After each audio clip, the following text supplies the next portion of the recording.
前邊呢條樓梯扶手電梯係上去海港城嘅停車場。咁上落呢個地方最多人揸車嚟泊好車就上落。咁喺前邊呢度呢，就已經有兩間鋪頭吉咗出嚟嘅。呢個男嘅洗手，再過嚟呢度呢間吉咗。呢度兩間鋪頭吉咗。遠處呢度少少，又有間鋪頭吉咗。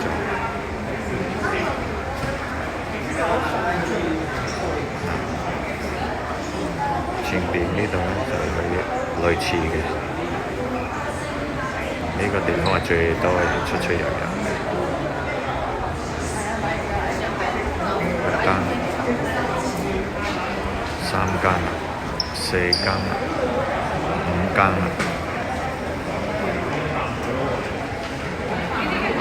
呢度上去扶手電梯上停車場。